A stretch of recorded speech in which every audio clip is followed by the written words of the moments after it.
Êxodo, capítulo 15. Nós vamos ler a partir do versículo 22. Mantenha sua Bíblia aberta. Eu quero só lembrar-lhes do que vimos até aqui, à altura do nosso estudo sobre a teologia bíblica. Nós vimos que Êxodo se divide em duas partes. A primeira parte de Êxodo, do capítulo 1 até o capítulo 18, vai falar de Israel, o êxodo de Israel, saindo do Egito, como se deu essa saída, como foi pós-Mar Vermelho, deserto, até chegar ao Monte Sinai. Na segunda parte, nós já vamos ver do capítulo 19 até o capítulo 40, nós já vamos ver sobre a aliança do Sinai. Então, podemos dividir o livro exatamente em duas partes. A primeira parte, que vai falar sobre o êxodo, sobre o nascimento de Moisés, como se deu a libertação do povo de Israel, como esse povo saiu do Egito, como esse povo passou pelo deserto até chegar no Sinai. E a partir daí nós vamos falar, a partir do capítulo 19, nas nossas próximas aulas, falaremos sobre a aliança do Sinai. As aulas que vimos até aqui, vimos que Deus, nessa primeira parte que já vimos, que Deus ouve o seu povo. O povo clama no cativeiro. Deus ouve, e Deus chama de dentro de Israel, na casa de Faraó, um menino, um rapaz, um jovem chamado Moisés. Vimos também que Deus protege o seu povo, Ele é aquele que guarda o seu povo, mesmo derramando pragas sobre o povo dominador, sobre o povo do Egito. O Senhor poupou o seu povo. O Senhor poupou o seu povo. Vimos a instituição da Páscoa, vimos também que Deus liberta o seu povo, como isso aconteceu, a travessia do mar, como tudo aconteceu, e veremos hoje sobre a provisão, o pão de Deus para saciar a fome do povo no deserto. Nós veremos ao longo desses capítulos 15, o final do capítulo 15, o capítulo 16 e o capítulo 17, nós veremos que o Senhor mantém-se fiel e provê para o povo, ao passo que o povo é extremamente infeliz e infiel, sempre reclamando, levantando-se contra o Senhor. Depois de atravessar o Mar Vermelho, o povo começa uma caminhada pelo Egito, e imagine, logo falta água. Nós veremos isso no texto que vamos ler agora. Capítulo 15, versículo 22. Ao sexto dia, colheram pão em dobro. Estou no capítulo 16. Capítulo 15, versículo 22. Fez Moisés partir a Israel do Mar Vermelho, e saíram para o deserto de Sur. Caminharam 3 dias no deserto e não acharam água. Afinal, chegaram a Mara. Todavia, não puderam beber as águas de Mara, porque eram amargas. Por isso, chamou-se-lhe Mara. E o povo murmurou contra Moisés, dizendo: que havemos de beber? Então Moisés clamou ao Senhor, e o Senhor lhe mostrou uma árvore. Lançando-a Moisés nas águas, as águas se tornaram doces. Deu-lhes ali estatutos e uma ordenação, e ali os provou, e disse: se ouvires atento à voz do Senhor teu Deus, e fizeres o que é reto diante dos seus olhos, e deres ouvido aos seus mandamentos, e guardares todos os seus estatutos, nenhuma enfermidade virá sobre ti, das que enviei sobre os egípcios, pois eu sou o Senhor que te sara. Então chegaram a Elim, onde havia 12 fontes de água e 70 palmeiras, e se acamparam junto às águas. Meus irmãos, o povo de Israel atravessa o mar e entra numa caminhada. Logo depois, esse povo tem falta d'água. E eu quero convidá-lo a voltar algumas páginas, capítulo 12, versículos 37 e 38. Quem pode ler para a gente? Só levantar a mão que o Pedro leva o microfone. Êxodo 12, versículos 37 e 38.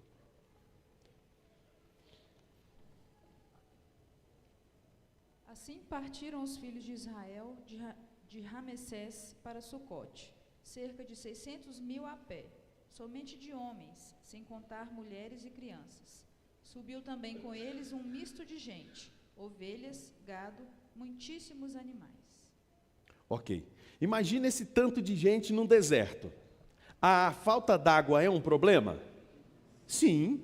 um tanto de gente desse, animais, tanta gente, no deserto, cadê a água? Se a gente já passa muita dificuldade quando a Copasa emite um comunicado, ou às vezes até sem comunicar, a gente não escuta o barulhinho da água na caixa e é pego de surpresa na hora do banho com falta d'água, imagina no deserto, esse tanto de gente com animais e não tem água.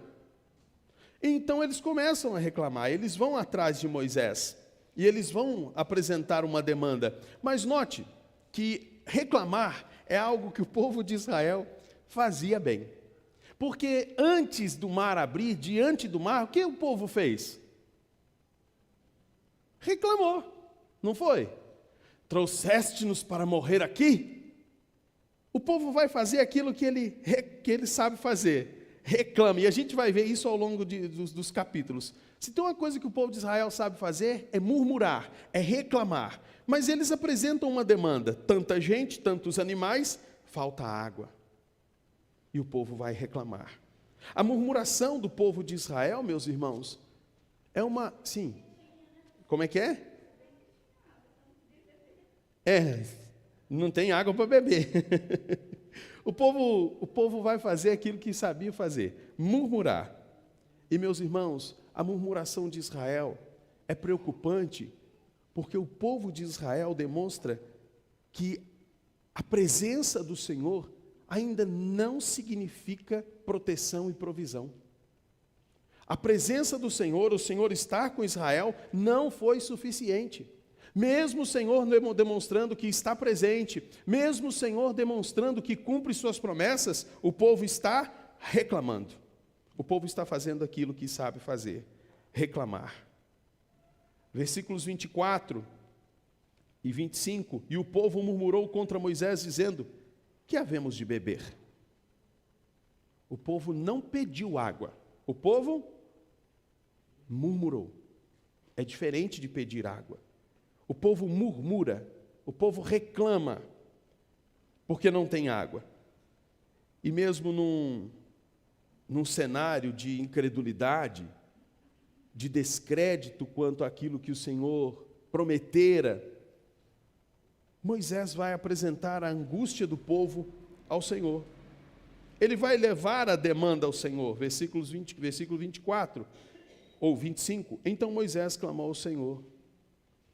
Moisés, como aquele que é entre o povo e Deus, um mediador, um libertador, vai levar a demanda angustiante do povo. Lembre-se, muita gente,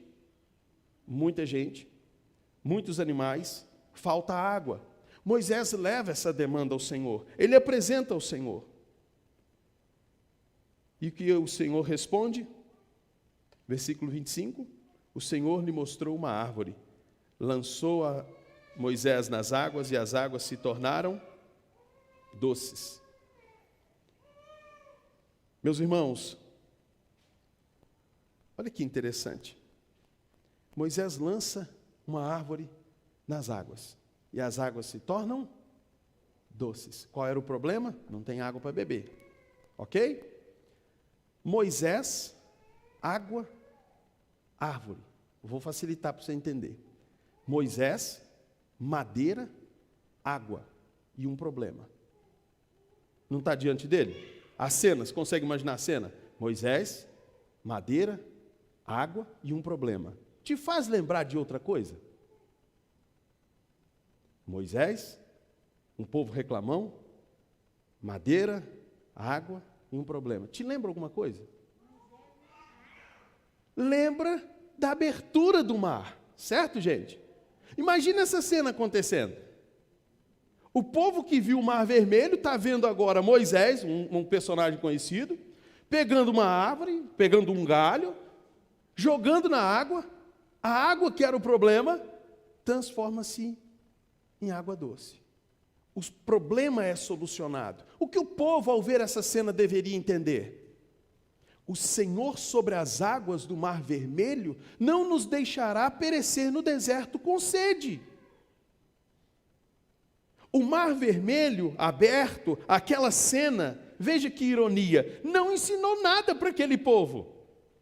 Aquele povo ainda tinha dúvidas, medos, ainda era um povo que murmurava, mesmo a cena estando diante de seus olhos. Por que nós vamos ver que mesmo essa cena diante de seus olhos não muda o povo? Porque a gente vai ver o povo reclamando de novo. Vai faltar água de novo. O povo vai desejar comida.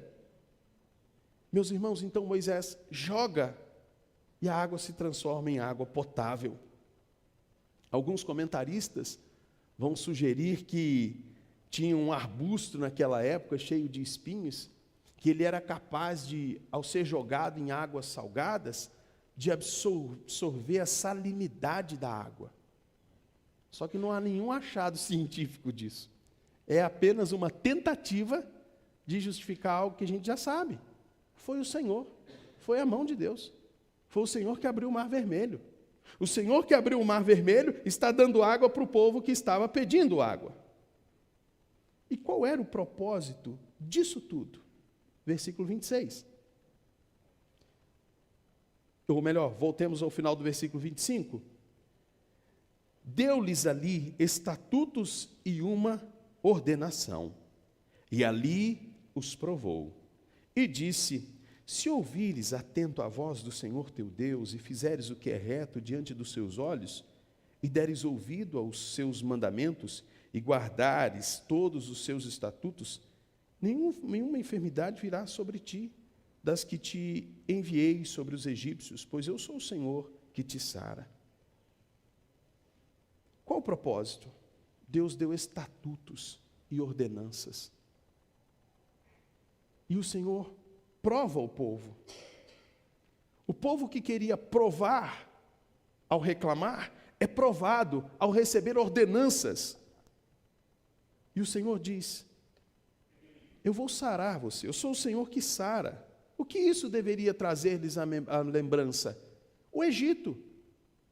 Afinal de contas, o povo ouviu tantas pragas sem ser atingido por elas. A morte passou no Egito, mas não pegou os israelitas. As pragas passaram por todo o Egito, menos na casa dos judeus. O Senhor os poupou, o Senhor deu a eles uma lei, dá a eles ordenanças, mandamentos. E olha que interessante, chegaram ali onde havia 12, versículo 27, onde havia 12 fontes de água e 70 palmeiras, e se acamparam junto às águas.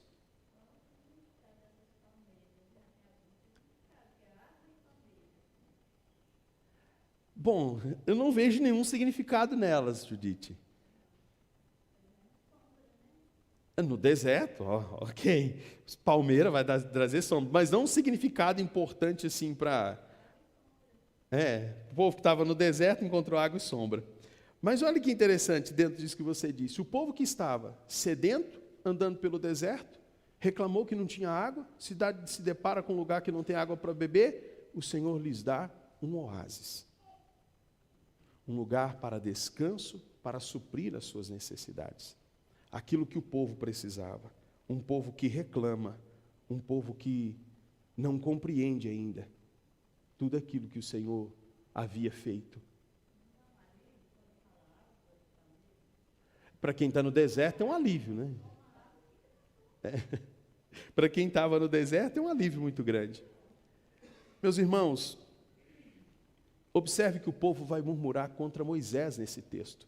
E vai seguir esse padrão em todos os outros. Ele vai reclamar de novo. O povo vai murmurar contra Moisés. Vai murmurar contra Moisés. Mais à frente a gente avança sobre esse tema. Até aqui algum ponto que os irmãos queiram perguntar sobre essa perícope? Não? O povo havia entendido, equivocadamente, que Deus supriria apenas as suas necessidades. E que isso não estava necessariamente ligada à pessoa de Deus. Eles desejavam os suprimentos, desejavam ser atendidos, mas isso não significava que eles temiam ao Senhor. Por isso são provados, por isso mandamentos são dados, ordenanças são passadas. Veremos no texto que se segue. Capítulo 16. Alguém pode ler para a gente, por favor? Nós vamos ler do versículo 1 até o versículo 10. Pedro.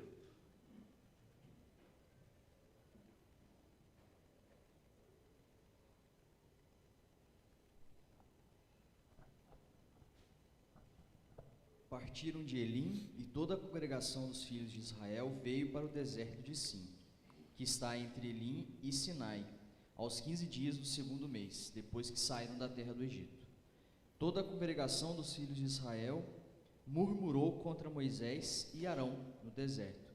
Disseram-lhe os filhos de Israel: quem nos dera tivesse morrido pela mão do Senhor na terra do Egito, quando estávamos sentados junto às panelas de carne, e comíamos pão a fartar.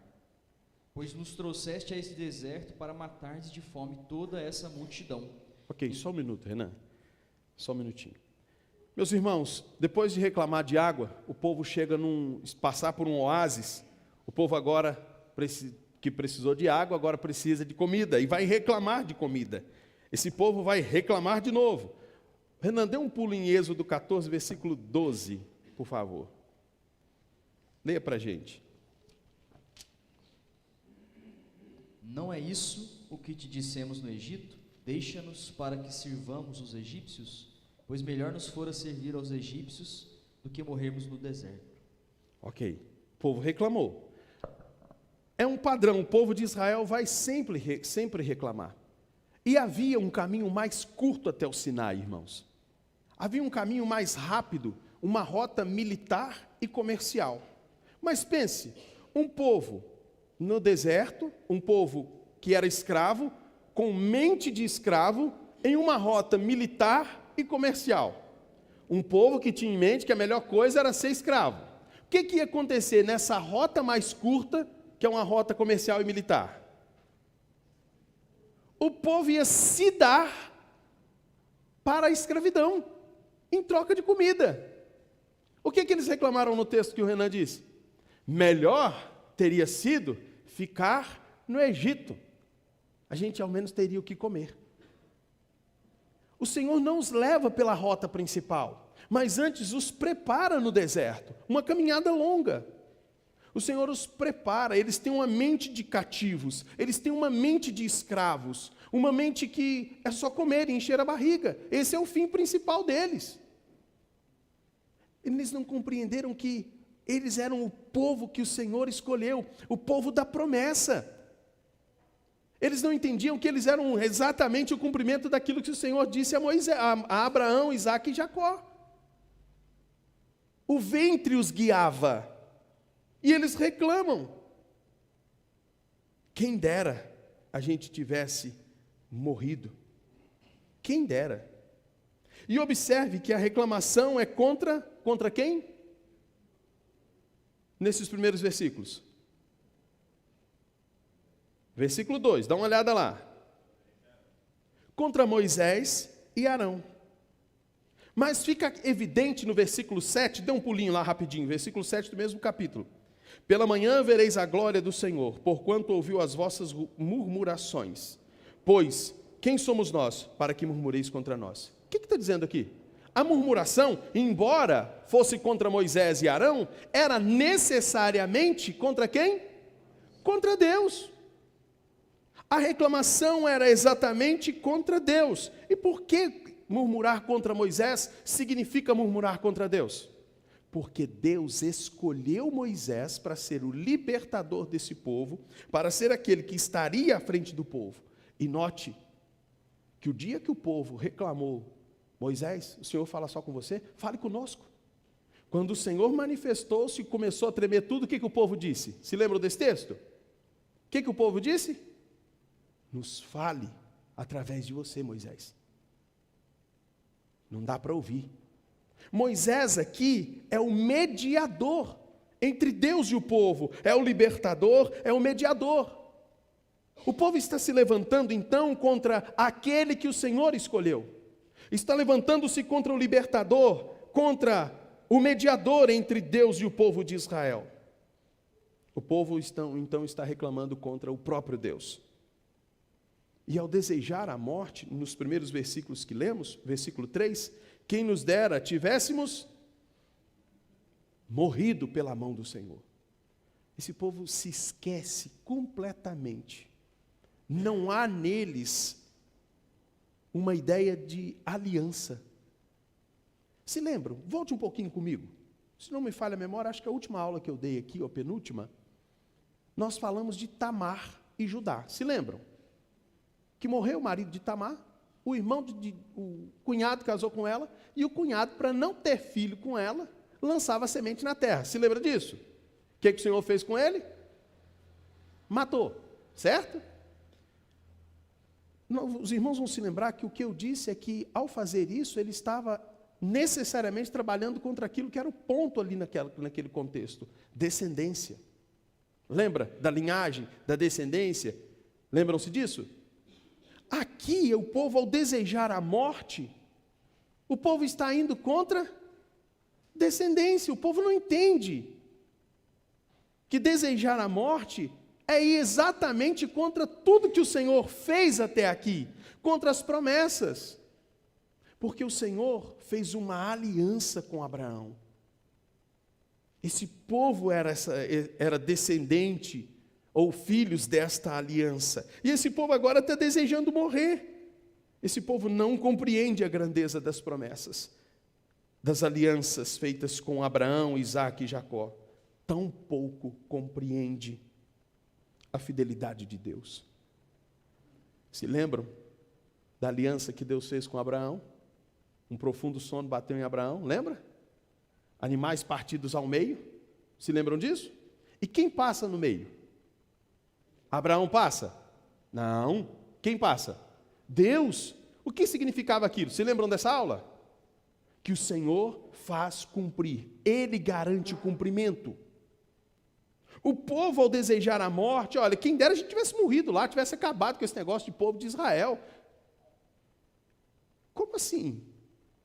O povo se esqueceu que o Senhor é bom? O povo se esqueceu de suas promessas? O Egito ainda dominava o coração. Versículo 4, avancemos. Quem pode ler para a gente?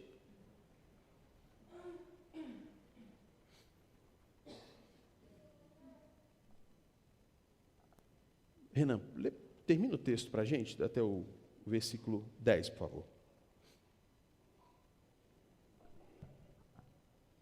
Então disse o Senhor a Moisés: Eis que vos farei chover do céu pão, e o povo sairá e colherá diariamente a porção para cada dia, para que eu ponha à prova se anda na minha lei ou não. Dar-se-á que ao sexto dia prepararão o que colherem, e será o dobro do que colhem cada dia.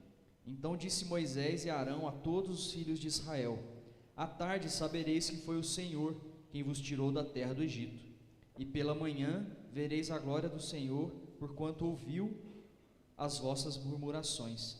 Pois quem somos nós para que murmureis contra nós? Prosseguiu Moisés: Será isso quando o Senhor à tarde vos der carne para comer, e pela manhã pão que vos farte. Porquanto o Senhor ouviu as vossas murmurações, com quem vos queixais contra ele? Pois quem somos nós?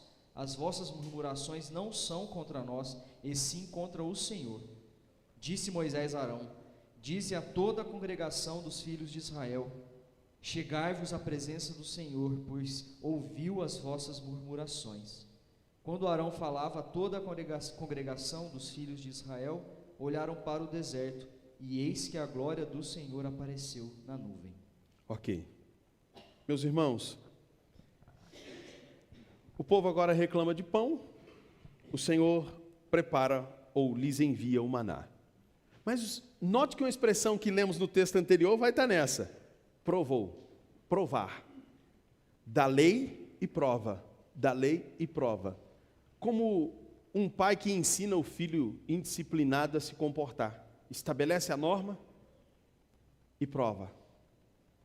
O Senhor está fazendo isso com o seu povo. E o pão aqui não era apenas uma provisão para o momento. Lembre-se, o que o povo queria? Ter morrido, certo? O pão não é só uma provisão para aquele momento. O pão é a solução de Deus para um povo que de fato está no deserto, um povo numeroso, e que é o povo da promessa. O pão era também a provisão para o cumprimento das promessas. Não era apenas uma provisão para o momento. Esse povo recebe ordens, não é para pegar esse pão, não é para pegar o maná, melhor dizendo, não é para pegar o maná, que é isso, não é para pegar e guardar para o outro dia. Apenas na sexta-feira vocês recolherão porção dobrada. E o que o povo fez? Começou a guardar. O que eles estavam dizendo a guardar? O Senhor não é fiel. Mesmo tendo visto praga no deserto, mar abrindo, água para beber, o povo agora pede pão. E o que Deus fez? Manda o maná. E mesmo diante do maná, o que o povo diz? O Senhor não é confiável. Deus falou para colher um dia, mas cá entre nós, deserto, fome, essas coisas não combinam muito com fé. Vamos guardar. E o que acontecia com o maná? Deu bicho. E Moisés ficou como? Zangado. Porque o povo viu tudo isso. Olha a incredulidade desse povo. Mas eu quero que você traga à memória. Quem é esse povo? É o povo da promessa, da aliança. Voltando lá no Éden, é a semente da mulher. Mas principalmente, quem é esse Deus?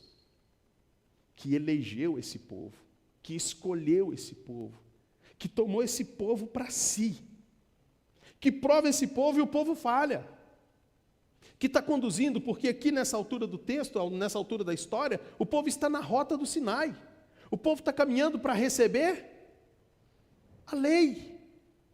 E observe, esse povo está caminhando para receber a lei, e o Senhor está fazendo o que com eles? Provando se vão obedecer às ordens, provando se vão obedecer às ordens, e o povo está mostrando, não, a gente ainda está no Egito, a gente não obedece a ordem. O Senhor é gracioso com esse povo, ainda que esse povo se levante contra o escolhido do Senhor, ainda que esse povo deseje arrancar suas algemas e ficar livre do Senhor, voltar para o cativeiro, o Senhor mantém-se fiel à aliança que fez. O povo continua sendo o povo escolhido. Meus irmãos, qual a melhor explicação para esse texto, para essa perícope? O próprio Cristo nos dá a interpretação. João capítulo 6, versículos 32 ao 35. Quem pode ler para a gente, por favor?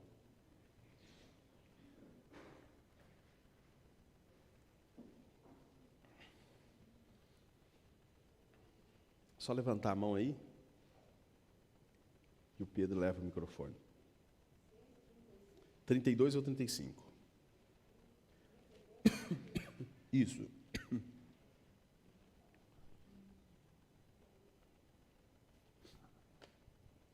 Replicou-lhe Jesus: em verdade vos digo, que não foi Moisés quem vos deu o pão do céu.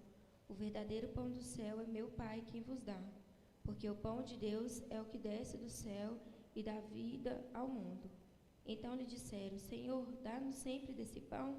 Declarou-lhe, pois, Jesus: eu sou o pão da vida. O que vem a mim jamais terá fome, e o que crê em mim jamais terá sede. Ok, obrigado, Maila. Jesus dá a explicação, ou interpreta para a gente. Não foi Moisés quem deu o pão para vocês. Foi meu Pai. Nos dá pão. Quem vem a mim, eu sou o pão da vida. Quem vem a mim jamais terá fome. Quem crê em mim jamais terá sede. O que o povo reclamou aqui nessas duas passagens? Sede e fome. Deus mata a fome e a sede dos homens rebeldes, mas que por Ele foram eleitos desde ou antes da fundação do mundo, ou desde a fundação do mundo. O que podemos já concluir de pronto? Que o motivo pelo qual o Senhor nos escolheu, como diz Paulo, não foi porque fizemos bem ou mal, mas antes de fazermos bem ou mal, é a sua graça, a sua soberania, a sua vontade. O Senhor olhou para pessoas carentes, famintas, escravas, que, detalhe, amavam a escravidão, Pessoas que se deleitavam na escravidão, mesmo sofrendo. Pessoas que só enxergam no próprio ventre, no comer e o beber, e resumem a vida a isso. O Senhor amou essas pessoas, escolheu essas pessoas, lhes deu um mediador, mediador este odiado pelo mundo, que o mundo vive a reclamar, porque não se engane, o problema do mundo não está na igreja, porque a igreja é falha, o problema do mundo está no Senhor da igreja, Ele é o padrão, Ele estabelece leis, normas, Ele exige o cumprimento, Ele quem julga. Portanto, o mundo, ao reclamar da igreja, ao reclamar de Cristo, opõe-se ao Pai também. Ao passo que o Senhor é gracioso. Mas observe que o povo buscava o pão, a comida, a necessidade temporal. Mas no final do texto vai dizer: chegai-vos à presença do Senhor, pois ouvi as vossas murmurações. Quando Arão falava a toda a congregação dos filhos de Israel, olharam para o deserto. E o que viram? O que viram, gente? A glória do Senhor apareceu na nuvem. Que relação tem isso com o pão? O povo só queria matar a fome. O povo só queria comer. E o Senhor se manifesta. O povo quer algo para comer e o Senhor se manifesta. Por quê? O povo só enxergava as bênçãos de Deus. Só enxergava o pão, a água, só enxergava a comida, só enxergava os livramentos, mas o povo não estava desejando o próprio Deus. Se manifesta numa nuvem.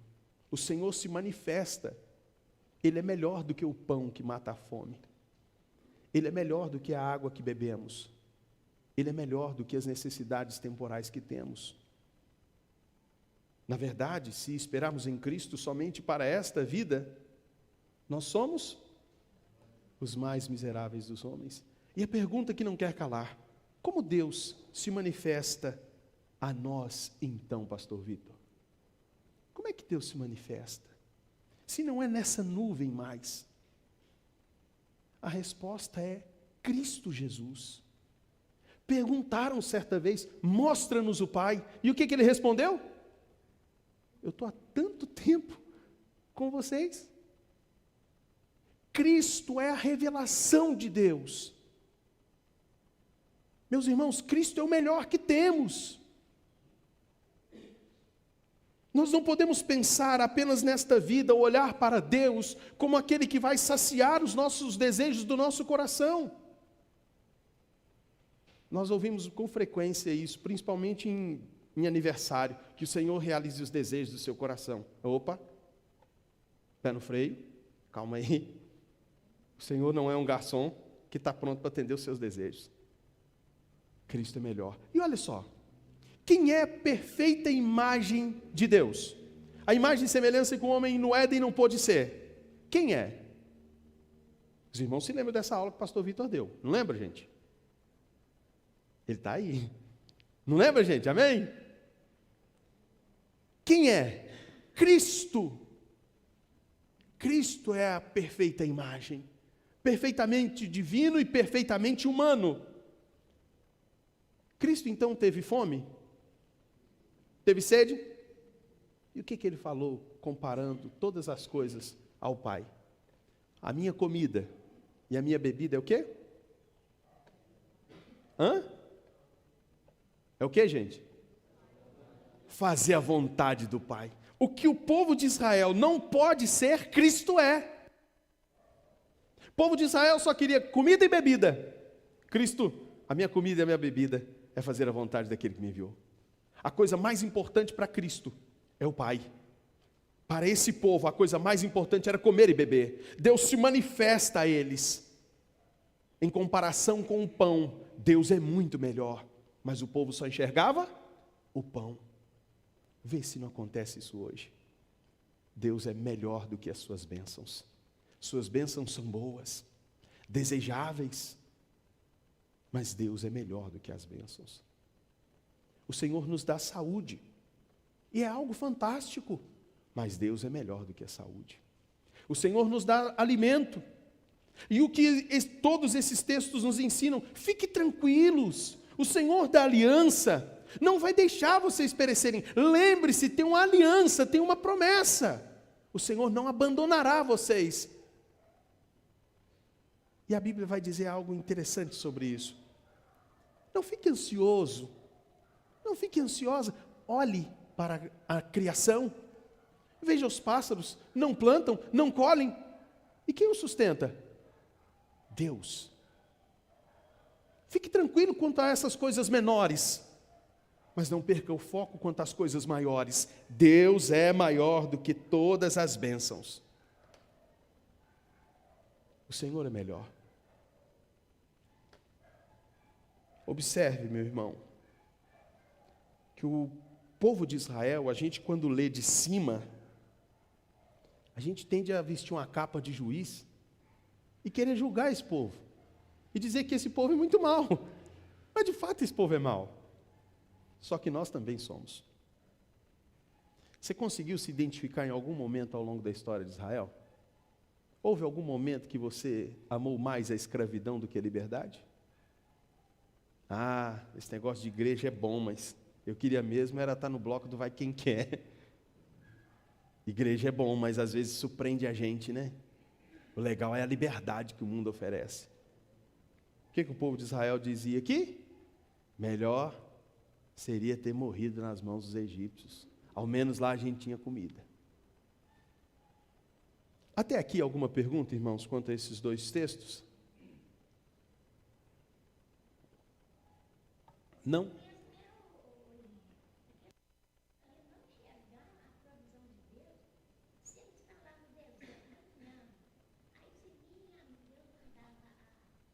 A nuvem ali para cobrir, né, por causa do sol. Mandava a tocha de fogo para aquecer.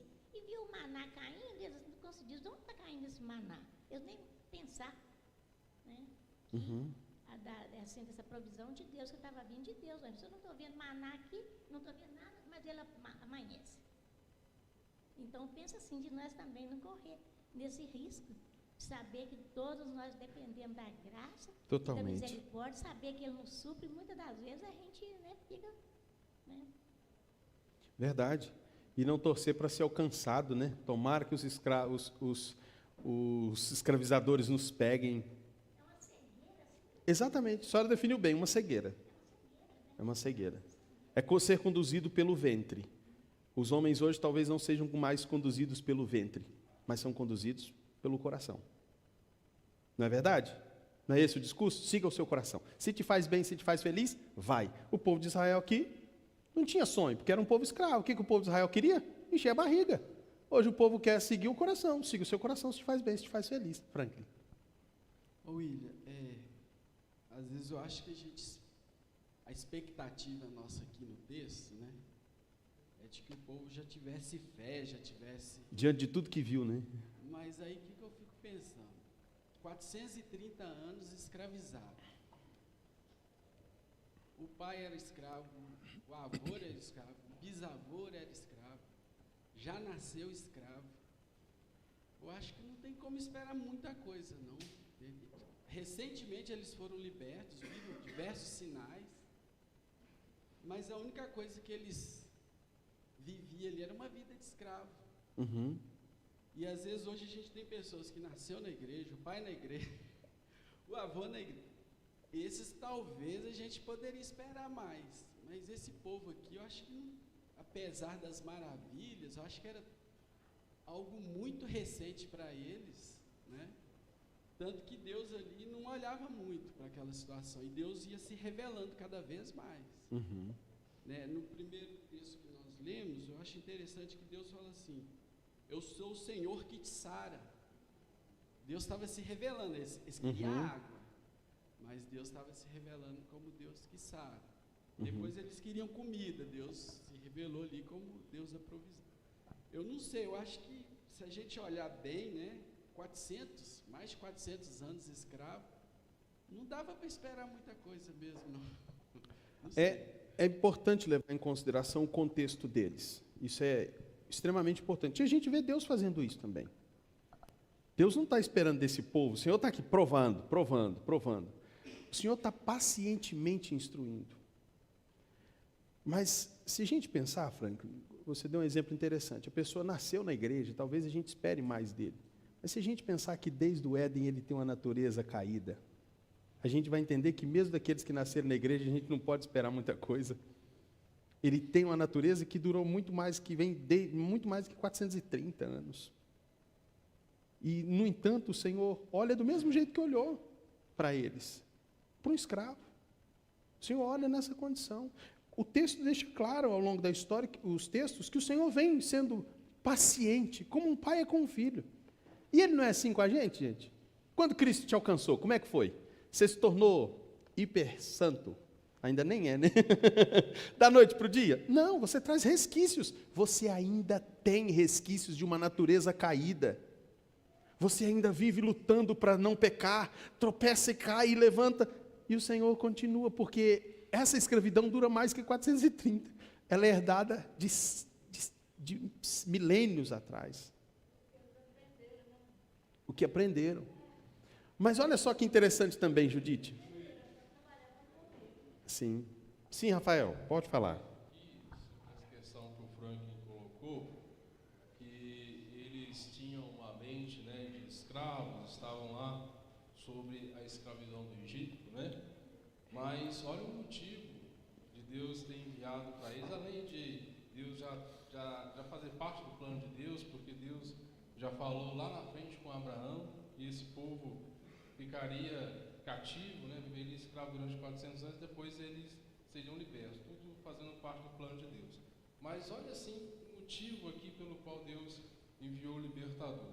Decorridos muitos dias, morreu o rei do Egito, e os filhos de Israel gemiam sobre a servidão, e por causa dela clamaram. E o seu clamor subiu a Deus. Ouvindo Deus seu gemido, lembrou-se da sua aliança com Abraão, com Isaac e com Jacó. E viu Deus os filhos de Israel e atentou para a sua condição. Então, assim, mesmo que esse povo, né, aqui pelo que eu entendi desse texto, mesmo que esse povo ainda, eles estavam sendo escravizados, mas eles conheciam o Deus da aliança, né? Eles, essa imagem, né, porque eles não poderiam clamar aquilo que eles não conheciam, né? Eles não poderiam clamar. Então, de geração em geração, foi se passando, né, essa aliança abraâmica, quem eles eram, e eu imagino que diante de tudo aquilo que eles viram, aquilo ali deveria se fortalecer ainda mais. Poxa, Deus ouviu o nosso clamor. É tão bom quando a gente ora, né, e a gente percebe que Deus, Ele agiu através da nossa oração. Deus abençoou uma pessoa, Deus interveio na nossa vida, Deus interveio no nosso caminho. Isso deve nos fortalecer a fé, né? Isso deveria levar aquele povo a confiar mais no Senhor, né? Só que aí o coração caído deles começou a falar mais alto. Eu imagino que isso possa ser assim, um sinal de atenção para a gente também, né? Igual você colocou muito bem, e a nossa visão não pode estar somente nas bênçãos que Deus dá para a gente, né? Porque se a minha visão estiver só nas bênçãos que Deus me dá, eu vou fazer uma oração, eu vou ser atendido, mas daqui a pouco eu vou começar a murmurar também contra outra coisa que está faltando, né? Então eu preciso desejar o Senhor mais do que as suas próprias bênçãos. Eu acredito que isso faltou aqui diante desse povo aqui, que era o povo da aliança e que tinha consciência que era o povo da aliança. Sim. O Franklin. Traz o microfone, Pedro, por favor, senão o pessoal não consegue ouvir. Vai lá. Por isso que eu vejo que às vezes a gente cria muita expectativa, né? Se a gente for analisar.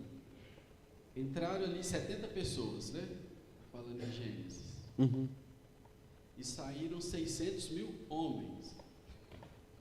Fora crianças, mulheres.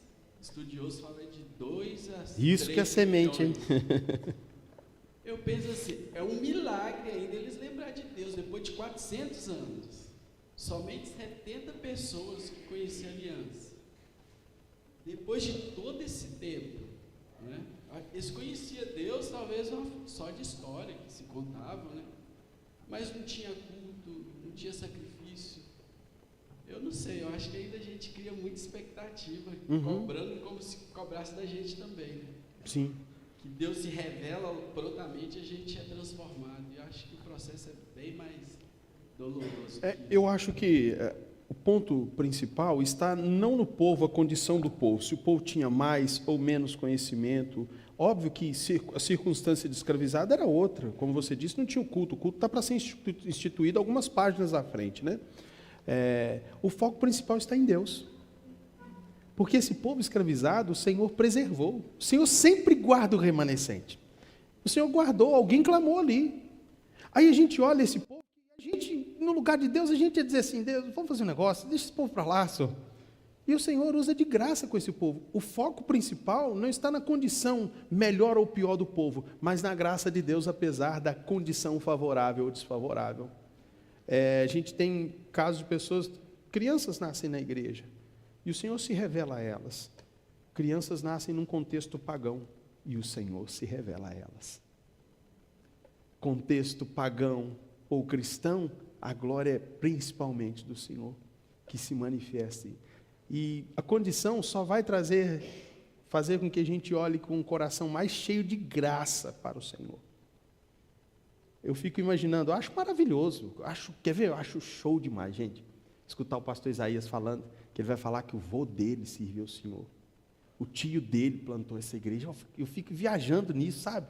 Eu fico assim, poxa, que legal, né? Deve ser tão bacana se eu via meu avô, meu tio, minha tia plantou isso aqui. Eu não tive esse privilégio.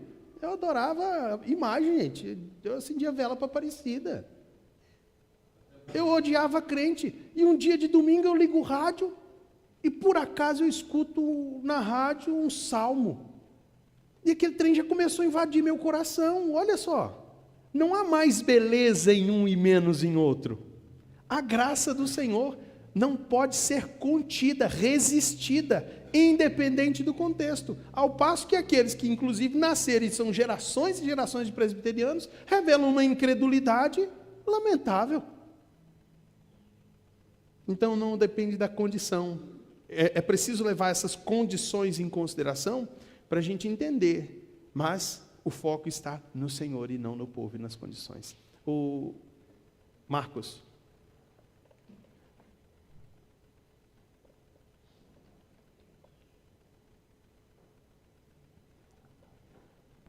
Valeu, Pedro.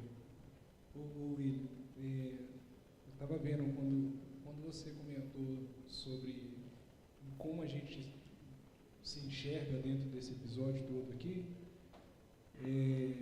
uma questão me chamou a atenção o fato de Deus ter conduzido o pessoal por um caminho mais longo, né? E como, né, você ensinou aí, era um povo com uma cultura ou mentalidade de escravo, né? E a rota mais curta talvez não era a melhor opção. Mesmo que é para executar algo que o Senhor, uma promessa do Senhor, né, de levar para uma terra, separar, aonde a gente entra nesse negócio? É que muitas das vezes, assim, pensando, né, a gente pede ao Senhor que haja na nossa vida, que faça, só que no nosso coração é para ontem, é para já. E às vezes a gente quer as coisas rápido. Só que o Senhor ainda precisa ensinar muita coisa para a gente, até pela bênção que Ele vai nos dar. Então eu enxerguei isso, porque muitas das vezes o pessoal, e aí nós como seres humanos, com o nosso senso de urgência, né, às vezes pode cair na situação de querer botar prazo, né, nas nossas orações, para que Deus possa fazer as coisas na nossa vida. Embasado talvez na urgência do dia a dia, embasado na necessidade, querer pedir, suplicar com senso de urgência, mas muitas das vezes nas nossas orações não vem assim, mas faça no tempo do Senhor, que faça na vontade e quando o Senhor quiser. É sempre a nossa vontade, e aí é como se a gente quisesse ir pelo caminho mais curto. E às vezes não é o melhor. A gente precisa aprender muito mais coisas, e aí cada um, Deus conhece a vida de cada um, a particularidade, o nível de intimidade com Ele em cada um é diferente, então cada um vai ter o seu tempo que ele vai fazer melhor. E eu vou além, Marcos. Talvez o grande problema disso seja que a gente considera a nossa vida como o fim principal dela mesma. Qual é o fim principal do homem? Glorificar a Deus e nele se deleitar, certo? O problema é que a gente faz da nossa vida o próprio fim dela. A gente pega as páginas da Bíblia e quer que tudo isso aqui se cumpra na nossa vida, como se a nossa vida fosse o fim principal. A pergunta que eu devo me fazer é: de que forma a minha vida está contribuindo para o plano do Senhor? Eu vou glorificar a Deus dentro desse plano maior. E a gente tende a reduzir, lê a Bíblia, isso aqui é minha vida, minha vida, minha vida. Agora, o que a minha vida está dentro, ou construindo, cooperando para a obra do Senhor de redenção, ou consumação a caminho? A gente pensa nisso. Seja no meu tempo, no tempo do outro, o que vai acontecer na minha vida, o que vai acontecer na vida do outro. Isso não é o ponto principal. É de que forma a minha vida está dentro do plano do Senhor, construindo, porque o fim aqui não era esse povo. Tem uma história de redenção em construção. Essa história já se findou, gente? Já tem um ponto final? Já está... Não. E a sua vida com esse plano? Como é que está? Quer ver um exemplo? A gente prepara os nossos filhos para serem o quê? Médicos, advogados, engenheiros, motoristas, tantas outras funções, a gente pensa nisso. Mas você já parou para pensar que dentro da sua casa pode estar o próximo Augusto Nicodemos, vamos dizer assim? O próximo John MacArthur, dentro da sua casa? Que dentro da sua casa pode estar uma moça que vai ser um auxiliar fantástico nessa igreja daqui a 15 anos. A gente não pensa nisso, a gente está preocupado se eles vão ter um diploma legal, que profissão vão ter, onde vão morar. A gente não está pensando mais no plano do Senhor, na redenção. A gente está mais preocupado com o nosso momento de agora, com a nossa vida, reduzindo a nossa vida a isso. Entende? É muito além, vai muito mais do que a nossa própria vida, do que as nossas próprias necessidades. Mas se vocês observarem, um ponto interessante que acontece nesses textos. O povo tem uma necessidade, apresenta uma reclamação. O Senhor dá só a bênção e resolver o problema? O que ele faz? Ele dá estatuto, ele dá lei, ele dá mandamento. Porque a bênção não pode ser o fim dela mesma. Obedecer a Deus é extremamente importante. Não é assim, quero pão, toma pão aí. Eu quero água, toma água aí. Não, peraí, não é assim não. Lei, mandamento. Porque a lei do Senhor nos é mais preciosa do que o pão que bate no nosso estômago e que depois de amanhã a gente nem lembra mais o que comeu. A lei do Senhor é para ser guardada no coração, ou escondida, ela é mais importante. Ok, gente? Vamos lá, deixa eu tentar terminar aqui rapidinho duas perícopes seguintes. Versículo 11 até o versículo 21, quem pode ler para a gente? Só levantar a mão aí.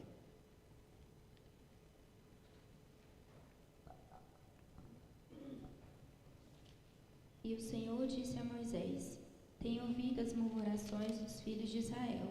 Dize-lhes: Ao crepúsculo da tarde comereis carne, e pela manhã vos fartareis de pão, e sabereis que eu, o Senhor, o vosso Deus. À tarde subirão codornizes e cobrirão o arraial pela manhã. Jazia o orvalho ao redor do arraial. E quando se evaporou o orvalho, que cairá na superfície do deserto, restava uma coisa fina e semelhante a escamas finas como a geada sobre a terra. Vendo aos filhos de Israel, disseram uns aos outros: Que é isto? Pois não sabiam o que era. Disse-lhe Moisés: Isto é o pão que o Senhor vos dá para o vosso alimento. Eis que o Senhor vos ordenou: colhei disso cada um segundo o que pode comer, um comer por cabeça, segundo o número de vossas pessoas. Cada um tomará para os que se acharem na sua tenda. Assim o fizeram os filhos de Israel, e colheram uns mais e outros menos. Porém, medindo-o com gomer, não sobejava ao que colherá muito, nem faltavam ao que colherá pouco, pois colheram cada um quanto podia comer. Disse-lhe Moisés: ninguém deixe dele para a manhã seguinte. Eles, porém, não deram ouvidos a Moisés, e alguns deixaram do maná para a manhã seguinte. Porém, deu bichos e cheirava mal. E Moisés se indignou contra eles. Colhiam-no, pois, manhã após manhã, cada um quanto podia comer, porque é vindo o calor e se derretia. Ok, obrigado. O povo lamenta de fome. Deus, vou dar o pão. Na hora do povo, o povo cobra a fidelidade do Senhor. Mas na hora de demonstrar fidelidade, o povo se mostra infiel. O povo é bom para pedir, mas é péssimo para obedecer. Quando a lei do Senhor, é para fazer assim, no texto que se segue, não precisa ler por causa do nosso horário, nós vamos ver que o povo está fazendo, está colhendo, e o Senhor vai dizer, versículo 25.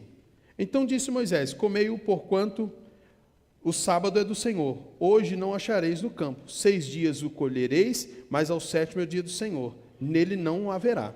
Ao 7º dia saíram alguns do povo para colher, porém não acharam. O que o povo fez? O povo está transgredindo o tempo todo. O povo está transgredindo o tempo todo. Tem o dia do Senhor. É para ser preservado. A necessidade temporal não se sobrepõe ao mandamento. Guarde bem isso. A necessidade temporal não se sobrepõe ao mandamento. A necessidade do coração não se sobrepõe ao mandamento. A necessidade do ventre não se sobrepõe ao mandamento. E o que o povo faz? Vai procurar. Aí o Senhor diz, versículo 28, até quando recusareis guardar os meus mandamentos e as minhas leis? Considerai que o Senhor vos deu o sábado, por isso Ele, no 6º dia, vos dará pão 2 dias, cada um fique onde está, ninguém saia do seu lugar no 7º dia. Assim descansou o povo no 7º dia. O Senhor deu o exemplo. O Senhor é o exemplo. Ele não transgride o sábado. Já imaginou? Não pode colher no sábado, mas quem deu o pão? Deus. E quem manda o pão no sábado? Deus. Não faria o menor sentido. O Senhor, desde a criação, nos dá o exemplo. Avancemos para o capítulo 17, meus irmãos. Ponto crucial para a gente compreender esses textos até aqui é: o povo deveria seguir os estatutos do Senhor. Sempre. Não se levantar contra o seu escolhido, contra o mediador entre Deus e o povo, contra o libertador. E nós temos, aqui o povo apresenta a necessidade de carne. A necessidade maior que o povo tem de carne é do verbo encarnado. Muito maior do que de carne mesmo. Capítulo 17, para a gente encerrar então. Tendo partido toda a congregação dos filhos de Israel do deserto de Sim, fazendo suas paradas, segundo o mandamento do Senhor, acamparam-se em Refidim, e não havia ali água para o povo beber. Contendeu, pois, o povo com Moisés e disse: dá-nos para beber. Respondeu: dá-nos água para beber. Respondeu-lhes Moisés: por que contendeis comigo? Por que tentais ao Senhor? Observe que novamente não é contra Moisés, é contra o Senhor. Tendo aí o povo sede de água, murmurou contra Moisés e disse: por que nos fizeste subir do Egito para nos matares de sede? Olha, de novo. A nós e nossos filhos e nossos rebanhos? Então clamou Moisés ao Senhor: que farei este povo?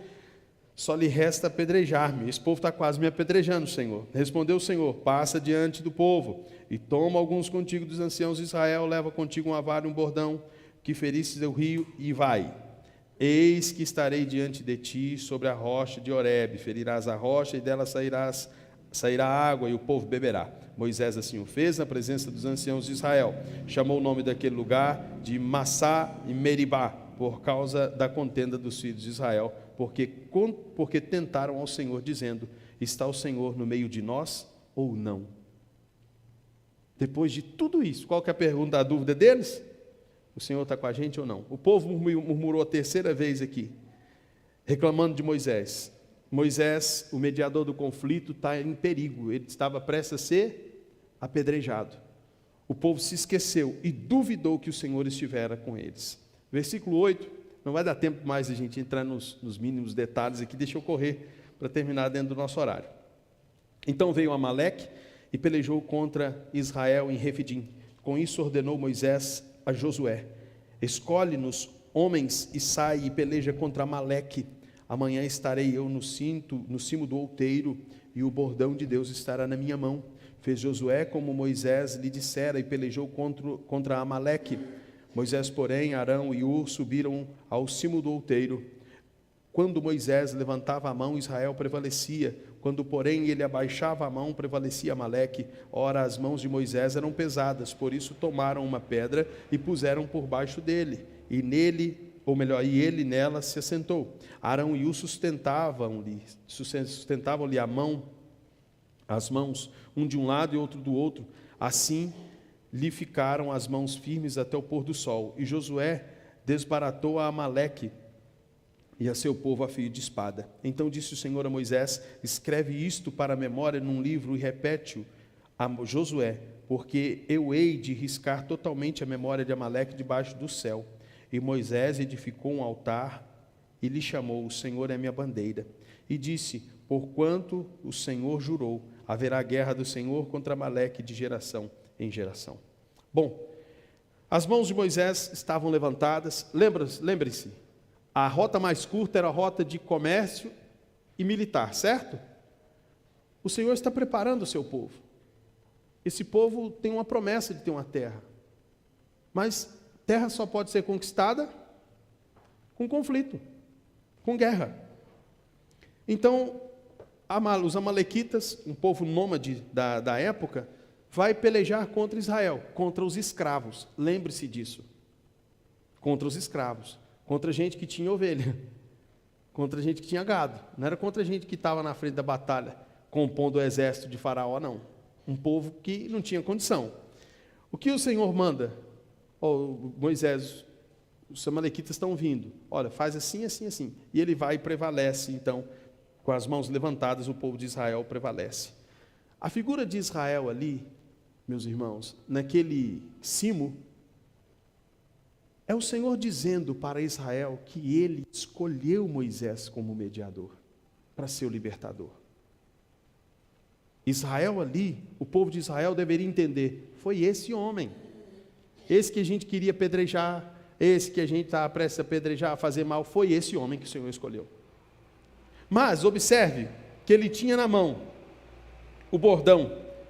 O Senhor fazia prevalecer, o Senhor é quem fazia Moisés, ou o povo de Israel prevalecer. Não pense que o poder estava nas mãos de Moisés. Ok, gente? Então, vamos levantar a mão aqui e vamos fazer o Rio Grande do Sul mudar de lugar, para não ter mais enchente. Mas como é que a gente faz? Não, porque Moisés ficou, é só alguém segurar minhas mãos aqui, não tem nada a ver. Não é esse o propósito, não é a mão de Moisés, é o Senhor. Ok, gente? O Senhor fez o seu povo prevalecer. Deus dá pão, Deus provê, Deus dá pão e proteção para o seu povo, cumprindo suas promessas, as alianças, aquilo que ele disse que faria. Eu quero que você lembre-se desses textos. E o texto, ou melhor, antes da gente encerrar, Deuteronômio 25 vai falar sobre isso, dos amalequitas, né? Vai falar, lembre-se dos amalequitas, lembre-se do que eles fizeram no caminho, quando vocês estavam saindo do Egito. Eles saíram ao encontro de vocês no caminho, e quando vocês estavam abatidos e cansados, e atacaram na retaguarda todos os desfalecidos que vinham atrás, e não temeram a Deus. Era uma afronta contra o próprio Deus. Por isso o Senhor vai riscar esse pessoal daqui. Ponto importante para você guardar desses textos: o Senhor cumpre suas promessas. Ele é o Deus da aliança. O seu povo, mesmo com a mente de cativo, mesmo olhando para o seu próprio ventre, é o povo que ele escolheu. É o seu povo, é a sua gente. Ele cumpre sua promessa. Ele provê tanto para a necessidade temporal, mas principalmente para a eterna. Cristo é o mediador entre Deus e os escravos, aqueles dominados com o coração escravizado. Moisés pereceu, Cristo ressuscitou. Cristo nos dá o exemplo do que mais importa. Não é a comida e a bebida temporal, não são as necessidades temporais, mas fazer a vontade de Deus. Obedecer ao Senhor, a sua lei, é mais importante do que todas as coisas.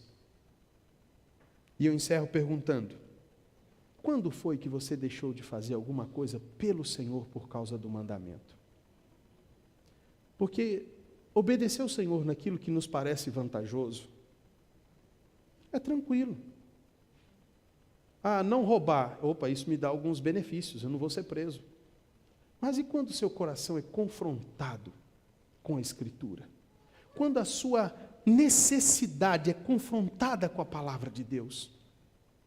Quando você precisa de uma provisão, eu tenho uma conta para pagar, e o moço prometeu que se eu vender esse carro aqui, que está com o motor batendo, dizendo que ele está perfeito, eu vou ganhar um dinheiro.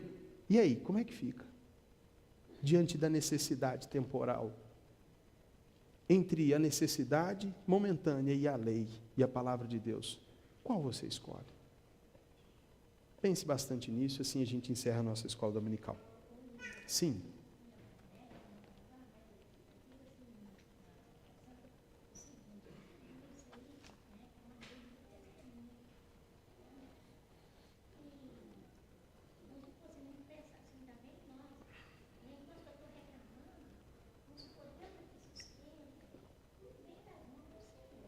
Uhum.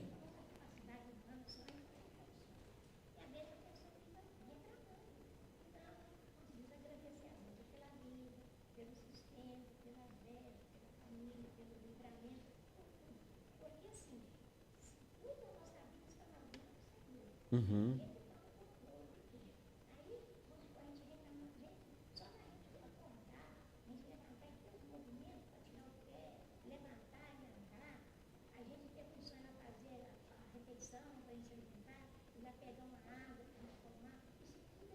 Sim, verdade.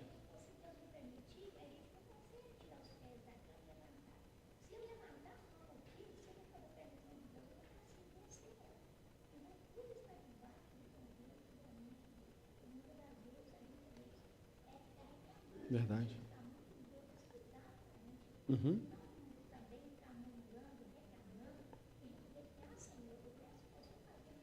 Uhum. Sim.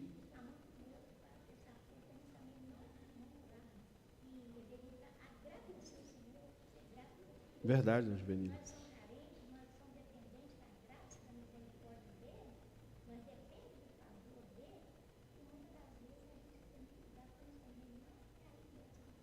Sim.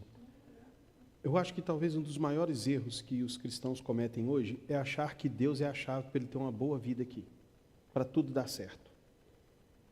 Só mudou o ponto, ele continua sendo idólatra, só que ele pediu Deus para servir o ídolo dele, ele mesmo. Deus, me sirva para que eu tenha uma vida boa. Deus nos dá tantas bênçãos, é verdade, mas a maior bênção não é Deus ser a chave para eu ter uma vida boa, é ser escolhido para fazer parte do seu povo. Deus me escolheu dentro dessa história toda de aliança que a gente está vendo. O Senhor escolheu você. Você está aqui no meio. Essa história é sua.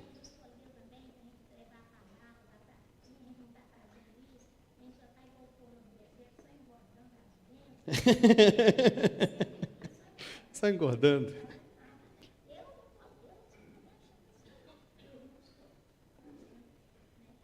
É.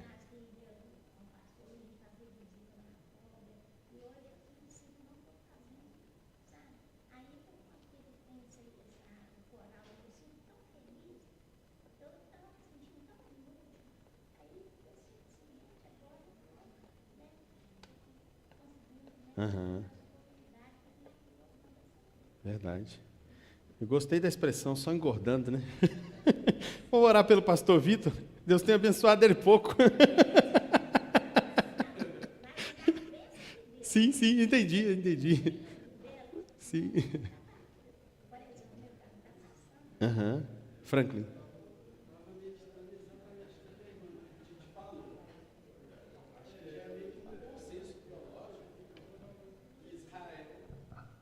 Meditando, né? Eu estava meditando antes da irmã falar a preocupação dela, e de fato, né, acho que já é até meio que um consenso teológico que Israel falhou naquilo que era o seu propósito. Né? Se for olhar o propósito de glorificar a Deus, então, só ler a Bíblia. Aí a gente traz os nossos dias. E nós, como igreja, é o que a irmã falou, nós estamos cumprindo o nosso propósito? Será que nós estamos... Sim. Nós não estamos falhando também? Mas essa reflexão não pode terminar aí, porque a conclusão dela a gente sabe, é óbvio, falhamos. Se a gente olhar para o passado, às vezes a gente romantiza muito a igreja primitiva. Ela também falhou, ela também era falha. O foco, a discussão não pode terminar aí, ela precisa voltar para o que Paulo disse. Paulo falou que nada pode nos separar do amor de Deus, que nenhuma condenação há, apesar de todas essas falhas. O Senhor nos escolheu, nada disso vai mudar o que Ele é. Isso não deve ser jamais, Franklin, uma desculpa para a nossa negligência. Mas a gente nunca deve terminar na negligência. Apesar da negligência, o Senhor nos escolheu. Apesar da negligência de Israel, Israel é seu povo. Apesar das falhas da igreja, a igreja não falha? Falha. A igreja é a hora mais pura, a hora menos pura. A hora melhor instruída, a hora menos instruída. Nada disso muda o que ela é. Porque o Senhor não muda. Ele escolheu esse povo. Eu acho que esse é o ponto. Essa reflexão ela é necessária. Sim, nós precisamos avaliar. Mas nós não podemos encerrar nessa avaliação com a conclusão de negligência. Precisamos chegar na conclusão de que, apesar da negligência, nada nos arranca dele. E isso nos motiva, né? Nos motiva a corrigir os erros. Como a irmã falou, né? A igreja primitiva, ela tinha aquela questão da missão, né? Acho que quando Cristo manifestou a graça ali, uns falam, né? O reino dos céus chegou mesmo, de fato. Eles queriam compartilhar, de pregar, anunciar o evangelho. Sim. E às vezes a gente lê a Bíblia como espelho, né? E nós, como é que nós estamos diante de todo esse cenário, de toda essa história que hoje nós temos? É uma avaliação válida. Mas eu olho também assim para Corinto e penso, meu Deus, será que não tem facção? Será que não tem essas coisas? É uma avaliação que deve ser completa. E a conclusão é, a igreja primitiva também falhou. Ela não foi perfeita. E detalhe, às vezes a gente divide igreja primitiva e igreja atual. É a mesma igreja. Não há diferença. Igreja em fases diferentes, né? Mas a mesma igreja. É a mesma igreja falha, mas o mesmo Senhor cheio de graça e cheio de misericórdia. E eles não tinham ainda a Bíblia. Não, estava em andamento. Hoje nós já temos todos os exemplos. Sim. De onde eles falharam, como eles falharam, por que eles falharam. Verdade. E aí perguntando, e por que a gente ainda falha? Por que a eternidade será melhor do que o Éden? Porque no Éden podia pecar. Na eternidade não vai ter essa possibilidade. Então, vamos ansiar pela eternidade quando não mais poderemos pecar. Vamos orar, gente, agradecendo ao Senhor? Pai, eu quero te louvar pela oportunidade de juntos, no dia do Senhor, meditarmos nas Escrituras, na palavra do Senhor. Quero te agradecer, Senhor, pelo privilégio de termos acesso à sua palavra, por ela ter chegado até nós. Louvamos ao Senhor que nos escolheu antes da fundação do mundo, conhecendo como conversamos agora, conhecendo todas as negligências, todos os pecados, todas as falhas desta igreja, desse povo. O Senhor amou esse povo. E o Senhor deu a sua palavra a esse povo. Agora ajuda-nos a viver conforme as Escrituras. Tenha misericórdia de nós e nos concede a graça de sermos fiéis. Abençoe a sua igreja, abençoe os irmãos que aqui estão, aqueles que nos acompanham online. Que o Senhor nos conceda o privilégio de conhecer cada vez mais a palavra de Deus e escondê-la no coração para não pecarmos contra Ti. Em nome de Jesus. Amém. Deus os abençoe, meus irmãos. Irmão, só finalizando aqui com um versículo, essa conversa foi do Frank, Romanos 8:35. Quem nos separará do amor de Cristo? Será tribulação, ou angústia, ou perseguição, ou fome, ou nudez, ou perigo, ou espada? Como está escrito, por amor de Ti somos entregues à morte o dia todo, fomos considerados como ovelhas para o matador. Em todas essas coisas, porém, somos mais que vencedores por meio daquele que nos amou, porque estou bem certo de que nem morte, nem vida, nem anjos, nem principados, nem as coisas do presente, nem do porvir, nem os poderes, nem altura, nem profundidade, nem qualquer outra criatura poderá separar-nos do amor de Deus que está em Cristo Jesus. Apesar de sermos falhos, nós somos povo de Deus. Deus abençoe, meus irmãos.